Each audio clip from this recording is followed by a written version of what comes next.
Can you be seen now? Yeah, I'm very visible. In fact, I should even probably share this but I think I've been highlighting from my side. So, good afternoon, wherever you are in the world, and welcome back to Tjtalks. Today I'm with the man himself, Mugambi. Hey, another guy we've grown up with in church. Again, when we went to church. Then we're in school together. At some point we shared certain titles, which nowadays people make fun of, but you know, if you knew us those days, hey man, we were the ish, man. We were the ish. We were the business. And so here we are. But I'll let him introduce himself. You guys have probably seen him on TV, on screens, and even on shows. But yeah, so Mugambi, tell the good people who you is. Yo, first of all, thanks for having me, man. It's a nice reunion, man. So my name is Mugambi Nthiga. I am a filmmaker, making films for a living. Although anyone who says that means that their output isn't as you know, if an architect builds houses, they're designing houses over a certain period of time. It's the same thing with a film. You're building it up very slowly. So the output won't always match the title. You're not making films all the time. Okay. So at times you're sitting and you're writing them, or you're thinking about them, or you're battling with them. But that's what I do for a living. But then you know, to get the rent paid, I direct for this. Well, I used to direct for the stage a lot and for the screen.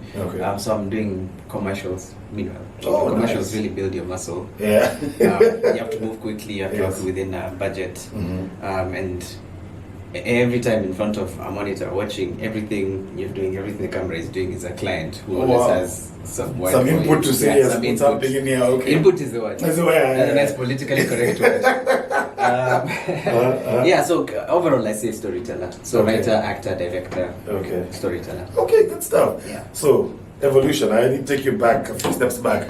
There was something called all over dancers. Oh my God. In case you don't know, all over dancers. These guys, but in church, it used to be for backflips concerts. I think they used to do where they used to just jump and land on their back. And I was like, it's true. I'm like, in many years to come, when you guys are having a problem with a chiropractor, I will quickly remind you, those days there was no YouTube. So they probably, I'm sure they're there now. I don't know, man. Like, we booked for videos.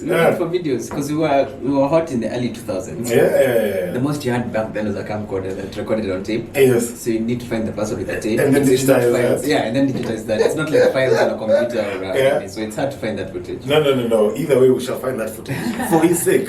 It's good to see where people come from. I'd love it. But yeah, man, jumping in the air, flipping and landing on your back. And singing. Dude, you were a singer. Well, we used to try and sing when we could hold notes, man. Now, are you sure you can hold a note now? What? I'm sure if you tried. Now I probably can. There was a time when that was the last thing on my mind, man. But yeah, it was actually quite fun doing those gigs, man. You guys, let me tell you, this guy for his talent. Oh, so the title he's talking about that I went and say it was Mr. and Miss USIU. And he won Mr. and Miss USIU 2001 or 2000? 2001. I can't remember. Yeah, 2001. Yeah, 2001. So now I came up the next year. Yes. And part of the competition has him performing a talent. And you sang. Yes, I did. Now let me try. Let me see if I'm correct. But I believe you sang All That I Am by Joe. No, it was Donald Jones in Slow. It was that. Yes, it was. How did I forget? With the do-rag. Yes. And like a little stop. When there was still a six-pack. And the girls were waiting for you to remove your shirt. And then I remember there's this one, like you were doing, like you were walking the crowd, and you know, sticking your hand out. The girls were doing that thing. And then there was this one girl, I've never seen this in my life. She grabbed your hand and then her hand just became a vice. Like cranked his finger like this. Yes, my veins. And you played along and continued. Yeah, because now what you do, man, I'm like, hey, give me back my limbs. Give me back my limbs. Oh man, that was amazing. Yeah, but that was fun times, and I'm glad we did those things. And because I'm glad I can't imagine now when we're older. I mean, well, to be honest, if we went back in time, I'd still do it all over again because it was so much fun. I mean, it was part of growing up and part of being who we are. And I think it has also made an impact in terms of how our lives have actually panned out. Because after that, I went to the States for me to University International. I remember. Things which, you never really like, oh, there's a trip. Oh, I've won. Okay, let's go. You're in New York City, right? Yeah, I was in New York. New York. You took a picture of the Twin Towers in the back. Yes, before Kuduf. And that was Was that the same year? Yeah, that's 2001. Yeah, we're now in August. That's when is it August? Whatever. September. Yeah, September. Because we were there in the winter, so then September, summertime, that stuff happened. Yeah. So man, and I seem to get those photos. You still have that picture? Yeah. Yeah, the one I got some of them. You remember the old cameras that used to have the film? Yeah, so I think I need to find them if they're still working, by the way. But a few guys have still digitized them. So every so often they throw someone to Facebook and Instagram for TBTs. Yeah. For your talent for that one, you sang Kenya. Yeah, of course. At least my memory is not sang. Yeah, that was fun times. But what do you do for your talent? Because you are dancing. I danced. Yes. I danced for the Mr. and Miss USIU and Mr. and Miss University. But then that year, when we were getting, they were going to have the international competition in Seoul, which was a big deal. Yeah, was it Seoul or was it Beijing? No, it was Seoul. And I didn't know too much about the world then, but looking back, I really wish I got to travel. But what happened is that the organizers, and you might remember this, were very disorganized people. They were the worst. So they reached peak disorganization our year. Oh, wow. And my ex-files, I don't think anyone can go back to the records. Okay. Your Miss University really misbehaved. Yeah. Like she went to New York and got ratchet. And because the organizers of this thing were Christian based. Yes. They were like, nah, sorry man. You guys didn't file all the paperwork you needed to file, you didn't do it on time. And then remember, Miss Kenya last year messed this thing up. Miss University Kenya messed it up. So sorry, you guys can't come. So we ended up not traveling. Oh wow, that's why. Yeah, that's why. I didn't know because I remember I left her in the States and it was a whole And she stayed in the States, man. She stayed in the States for a while. Then, but I told her before your visa expires, you have to come back home. So I saw her many years later on. I think she told me she actually didn't stay there for long. But no, she didn't stay there for long because she for the one now that our boy won. Yeah. She was there. Oh, she was there. She was back. So she was back. So this was like 2 years later. Oh yeah, so she didn't actually she didn't stay mess too her long. visa. Yeah. Hey, but man, the good old days. It was crazy, man. Hey, look at us doing a reminiscence. And then you did an Nthiga cancel with the phones, and yo, here's another thing you don't know about this dude. Capital FM had the best mix of music as its tagline. Yes, but then there was another one, an unofficial one. My radio didn't shake anything else. Yes. Oh yeah, that was him. I'm still owed money for that, by the way. Oh, for real? Yeah. I was given a boombox and a T-shirt. I didn't know that there was chums in this thing to be made. Oh, but wait, did you write? Like, did you just? No, because I just improvised. Oh yeah, it was improv. It was it Sid? I forget his name. He's a doctor now. He used to be a rugby guy. Well, so why do you listen to Capital FM? Why do you listen to it? Because my radio doesn't shake anything else, and that was became, it. Yeah, then I'm like, oh man, even put it on T-shirts. Yeah, T-shirts, taglines. Adrian in the States is having that everything. I'm like, man, but we live and we learn. Now we are wiser. Anything you ask me first, we must sign up for DNP now. Yeah, but so that was the good old days, man. So what have you been doing since then? Because I remember you traveled to the States.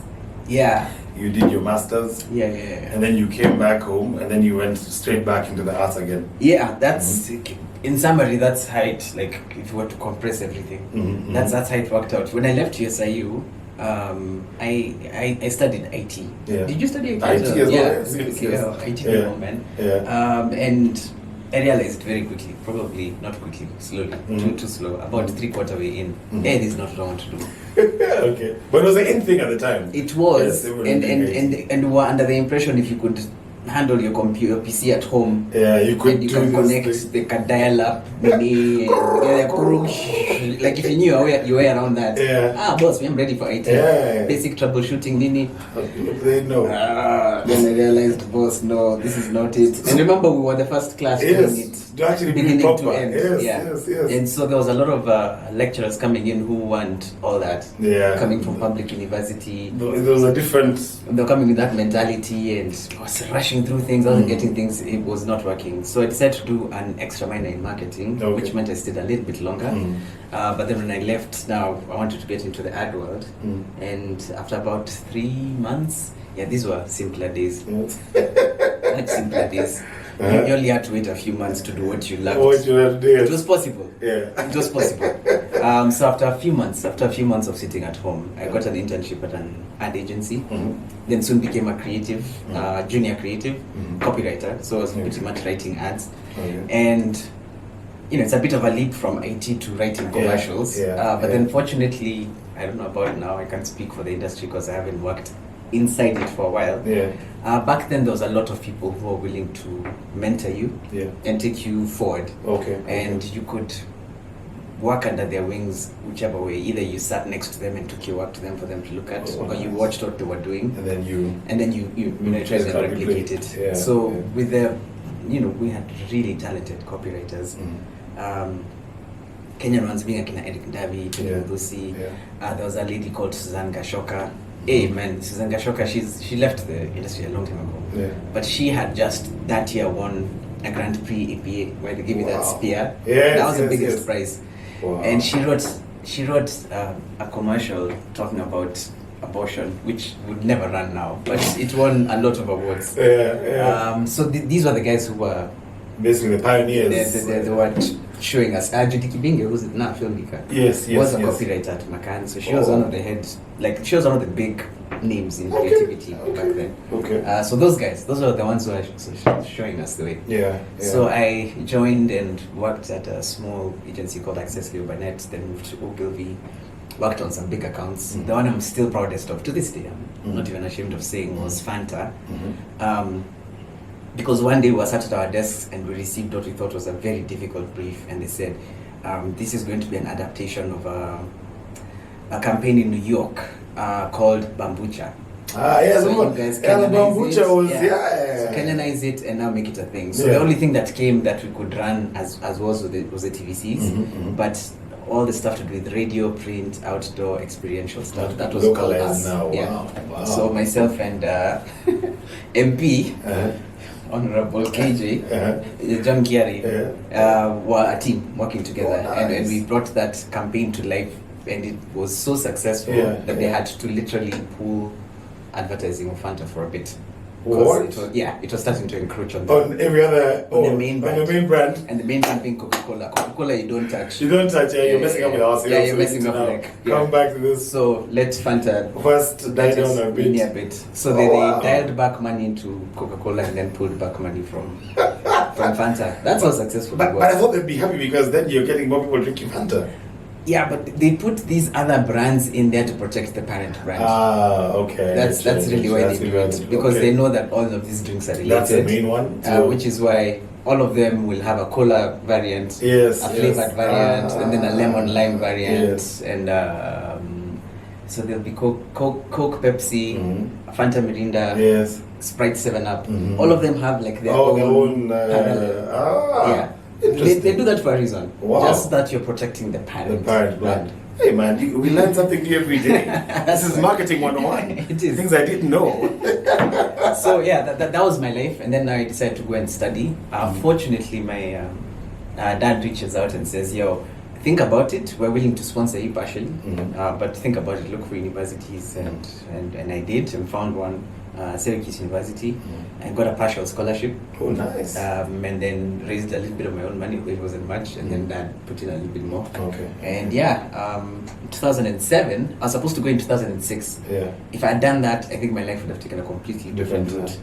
But going up in 2007 and having a 1-year program meant you were graduating at exactly the time the recession was happening. Wow. And that changed America completely. Forever. So what are you studying in advertising? Oh, that's what your master's is in? Master's is in advertising. An MA in advertising. Which I still have the certificate at home. Nice. So I guess I'm still qualified. You got the papers, man. To go back into advertising. So when I get to if you don't think this. On a master's, my friend. PhD coming soon, doctor in advertising. What do you know? Advertising. It made to me different animal. School. I can still direct stuff for advertising, but then working in it that's pretty much done. So then you came back, and then how did you now move from what you had studied, American Recession, and then now getting back into the arts? It's a good thing that you actually need it that way because, like I said, the recession changed everything. Had I gotten a job, which I really wanted, I'd probably have worked in the ad scene there for a few years. And then who knows what would have happened. I might have stayed, I might have come up. Who knows? No one knows. But then what ended up happening, the thing I do know was me and my classmates, a lot of us couldn't find jobs.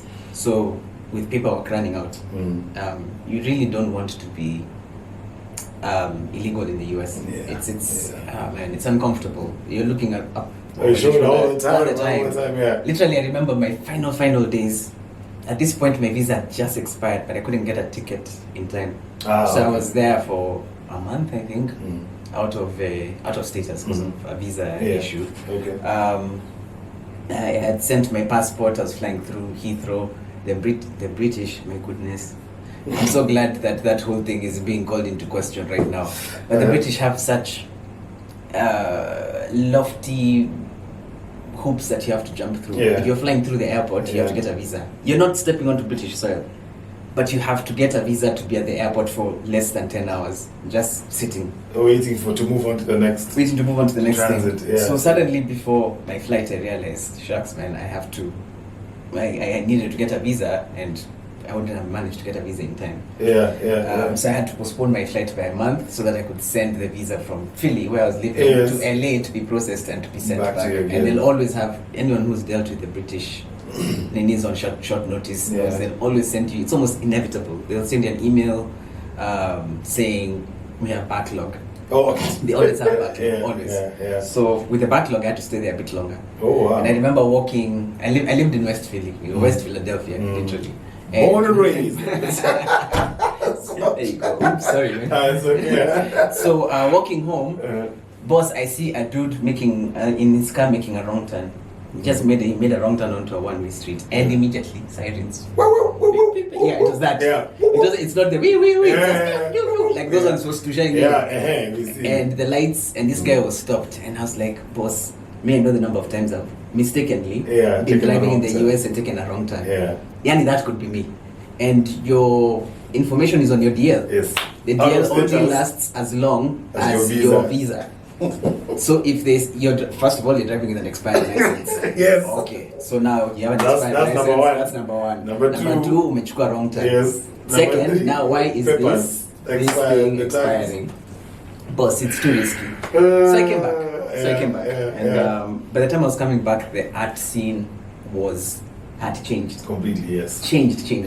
Just a band had come out with some music. Sugar Season 1 had come out. A film called Soul Boy had been made. Onoli had released a film called From a Whisper, and then released a short film called Pumzi.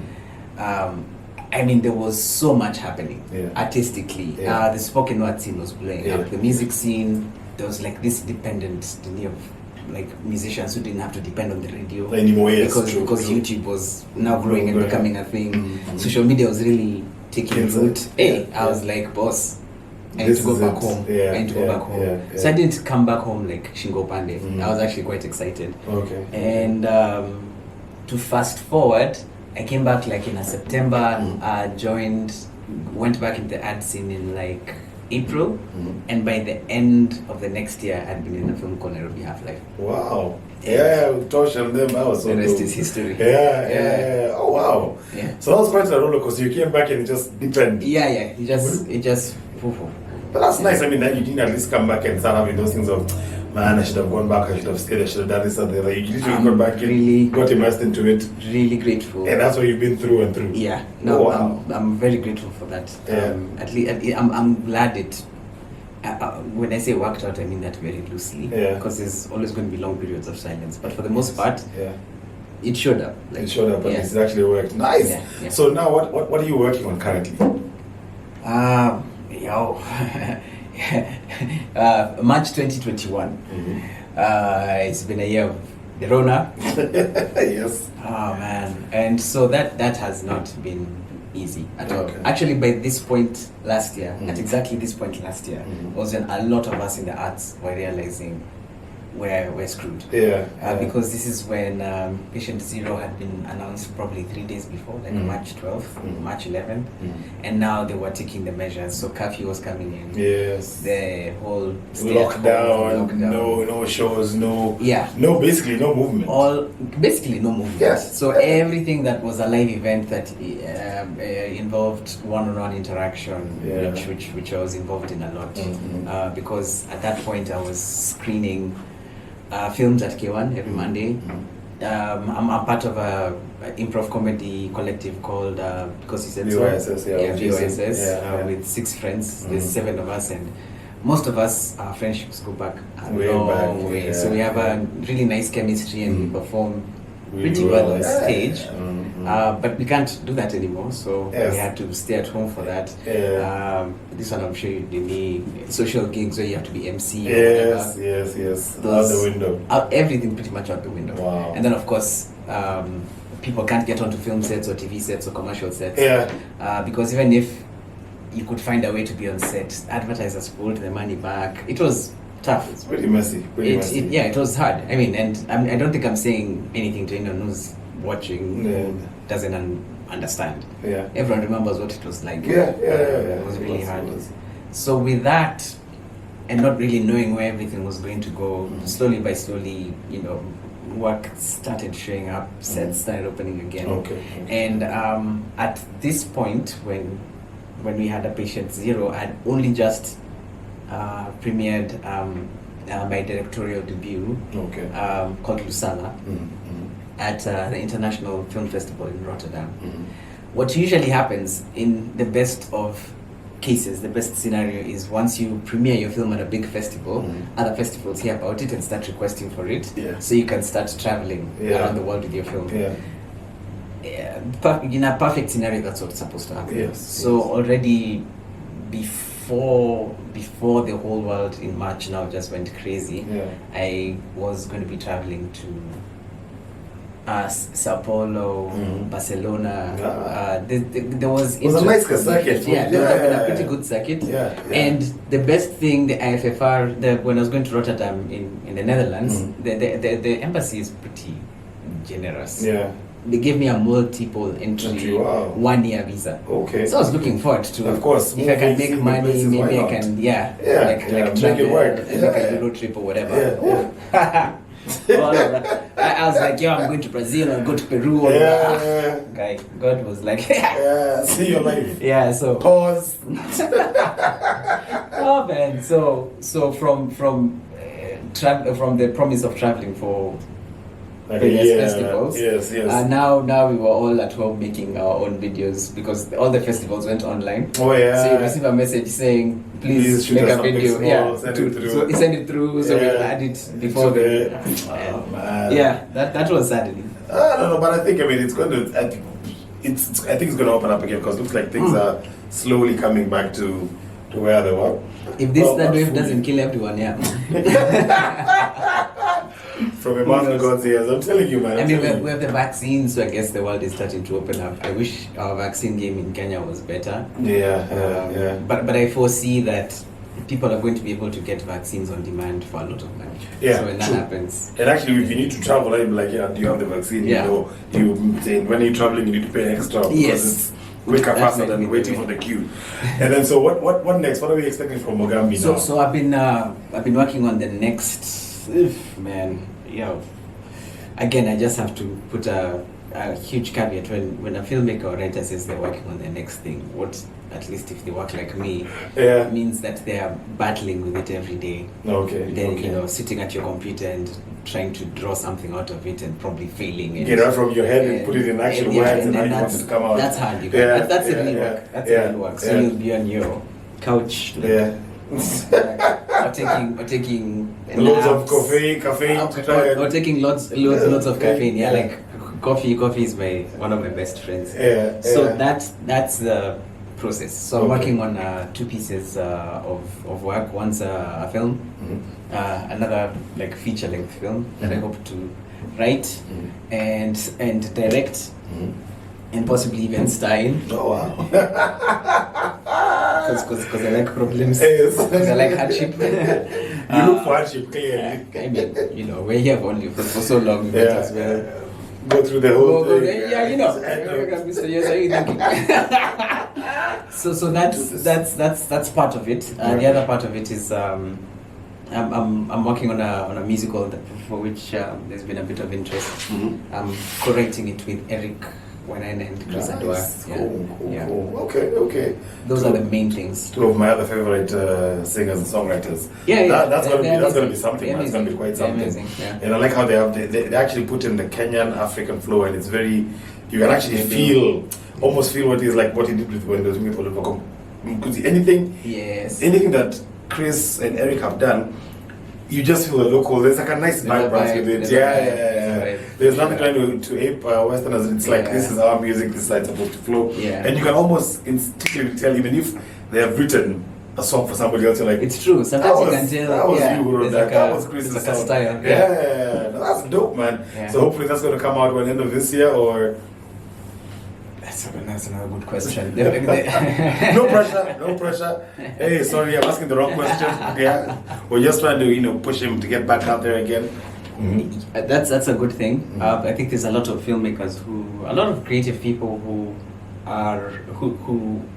went through the initial difficulty of adjusting to what the new world was going to be like. And also adjusting to how do I put this? We all discovered for ourselves how what's the word I'm looking for?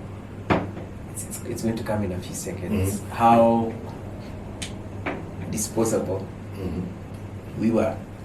Because I think about what those first few months in lockdown were. A lot of people were interacting with entertainment. Yes. That's when they went back to now watching lots of TV, lots of film. There was DJs putting out their live mixes, live streams, on the IG lives, and people put playlists together. People did this, that, or the other, and I was like, you guys were actually interacting with a lot of art.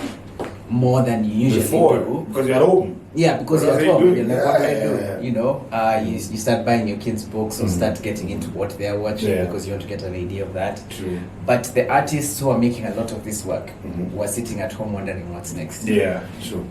That the irony of that was it went up to mind-boggling. It was like, wait, what's happening? Where are we going to go? How's it going to come out? So with that, I think a lot of people now just went back into the kitchen and started making some new stuff. A lot of musicians sort of mastered the at-home entertainment. Live gigs. Yes. Like the one that broke the internet was Nyashinsky's. Because his was one of the first. Yes. And we didn't think it was going to be that big. Yeah, man, it was. We were all at home. All of us, everyone was jamming. And everyone was just forwarding the link. Get on. Shinsky's on. It was crazy. Then Sauti Sol came. Did the thing as well. I think Fena did one. Juliani did one. And then in December I had the benefit of co-writing, co-creating, and directing one for Blankets and Wine. Called Blankets and Wine Presents Nairobi. So it's stuff like that enables the creative juices to flow and come back and see what's happening. No, I mean we have to disrupt ourselves, I guess, to some extent to actually make it work. What you have said. It's true. Disrupt is the word. Disrupt is the word. Yourself. And then change how you're doing what you're doing because the norm is not going to work anymore. So, but I believe with everything comes opportunity. And even with this one, the actions that you've probably gone through with the world of making movies, I'm sure you've rethought of how to disrupt yourself and do it differently. Very true.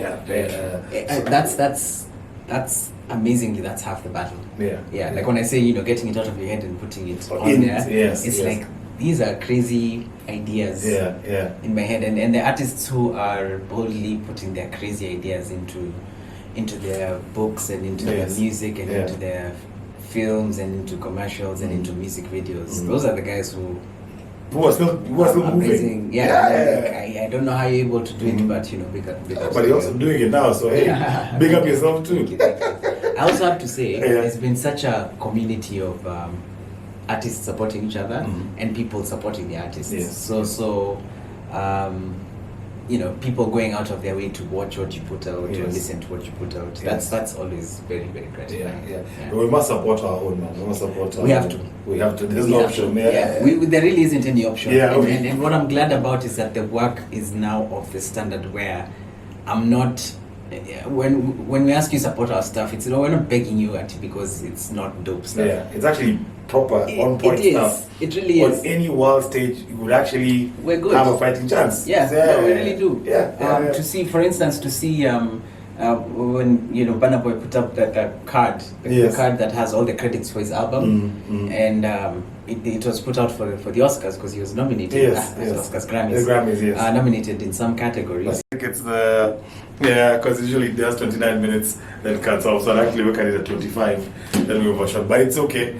We're back on again. Oh, okay. Yes. So I can't, of course, have to mention Flacco. Yes. Is another one. Yes. Oh man, his creativity is off the charts. It is. And the amazing thing is, I think what else has started, someone put it on Twitter and I was like, yeah, man, yo, what you said is correct.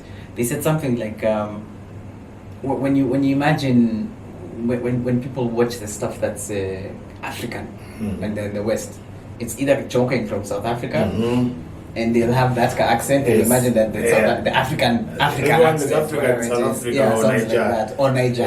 And sometimes I've had the benefit of working with an actor who's not Kenyan, who's trying to play the role of a Kenyan. And you hear that accent and you're like, that's not a Kenyan accent. That's not. What do you mean? Everybody get out of the bus. I'm like, what? Over the bus. That's not how it sounds. Over the bus. That's not how it sounds. That's not how it sounds. But Elsa sounds so. She has her own unique. And I think that's part of the. Her punchlines. People imagine, man. How do people sound like that? Yeah. I'm like, that's. Where are you from? That's how we sound. That's how we sound. But of course, remember when all our pals from outside like, there's a Kenyan accent. I'm like, what's a Kenyan accent? We can't exactly pick a Kenyan accent, but apparently we have a Kenyan accent. There is. It is when you travel that you realize you actually do have an accent. I do. And it's like a strong one. When you're talking to an American and they're like, they give you that look over. Please say that again. I meant I packed my bags and the car is parked outside. And they're like, what? Packed and parked. Parked. Yeah. You English came with a chip, and here we are using it for our own good. But no. I mean, I'm really proud of what you've done so far. Hey, thank you, man. And keep the fire burning. And disrupt yourself. We're here for it. We'll support you. And thank you for coming on Tjtalks. Yo, thanks. And we'll definitely do this again when he gets his new stuff out with the artist that I mentioned. And we are more than happy. Keep on keeping on, man. Keep on keeping on. Thank you for what you're doing, dude. Thanks, man. Thanks, man. Cheers. Have a good one. Yep. Peace. Hey, good times.